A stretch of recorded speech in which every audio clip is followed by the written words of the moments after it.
गीता में श्री कृष्ण कहते हैं कि किसी भी इंसान का पतन उस समय शुरू हो जाता है जब वो अपनों को गिराने की सलाह गैरों से लेना शुरू कर देता है। गीता में लिखा है, सरल व्यक्ति के साथ किया गया छल आपकी बर्बादी के सारे द्वार खोल देता है, चाहे आप कितने भी बड़ी शतरंज के खिलाड़ी क्यों ना हो। कर्मों की चपेट से कौन बचा है, जिसने जैसा करा है उसने वैसा भरा है। श्री कृष्ण के अनुसार किसी का साथ न मिलने पर कभी भी निराश नहीं होना चाहिए, क्योंकि कोई दे या ना दे, ईश्वर हर मुश्किल घड़ी में साथ देता है। जब अत्याचारों को मुस्कुरा कर सहा जाता है तो उस इंसान का बदला भगवान स्वयं लेते हैं।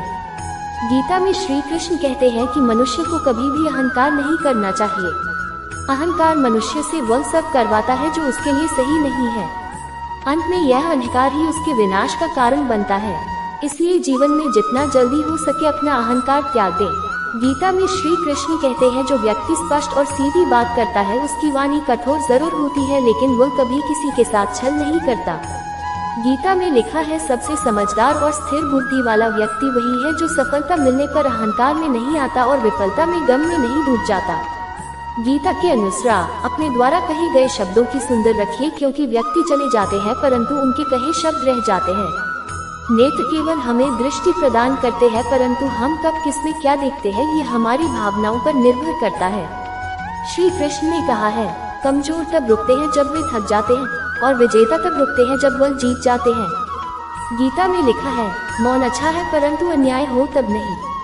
श्री कृष्ण कहते हैं कि व्यक्ति का जन्म अगर पृथ्वी पर हुआ है तो संघर्ष भी उसे करना ही होगा। मानव जीवन में आकर ईश्वर भी सांसारिक चुनौतियों से बच नहीं सकते।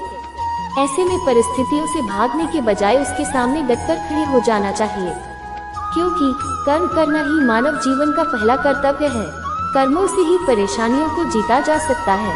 श्री कृष्ण का मानना है कि व्यक्ति को विजय हासिल करने के लिए स्वस्थ रहना जरूरी है, क्योंकि स्वस्थ शरीर से बल प्राप्त होता है और दिमाग भी विपरीत परिस्थितियों में तीव्रता से चलता है, जिसके कारण व्यक्ति हर लड़ाई में सफलता पाता है। भगवान श्री कृष्ण के अनुसार शिक्षा ऐसी होनी चाहिए जो मनुष्य की व्यक्तित्व का रचनात्मक विकास करे, यानी कि मात्र किताबी पढ़ाई ही नहीं, व्यक्ति को जीवन के हर एक पहलू से कुछ न कुछ सीखते रहना चाहिए और अन्य कलात्मक क्षेत्रों में भी आगे बढ़ना चाहिए। भगवान श्री कृष्ण ने जीवन भर कभी उन लोगों का साथ नहीं छोड़ा जिनको मन से अपना माना। रिश्तों के लिए कृष्ण ने कई लड़ाइयाँ लड़ी एवं रिश्तों से ही कई लड़ाइयाँ जीती।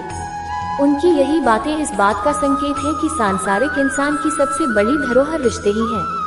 कृष्ण ने महाभारत युद्ध के पहले शांति से समझौता करने के लिए पांडवों और कौरवों के बीच मध्यस्थता की। हालांकि दोनों ही पक्ष युद्ध लड़ने के लिए आतुर थे, लेकिन कृष्ण ने हमेशा चाहा कि कैसे भी युद्ध टल जाए। झगड़ों से कभी समस्याओं का समाधान नहीं होता है। शांति के मार्ग पर चलकर ही समाज का रचनात्मक विकास हो सकता है। कृष्ण ने समाज की शांति से मन की शांति तक दुनिया को ये समझाया कि कोई भी परेशानी तब तक मिट नहीं सकती जब तक वहाँ शांति ना हो, फिर चाहे वो समाज हो या हमारा खुद का मन।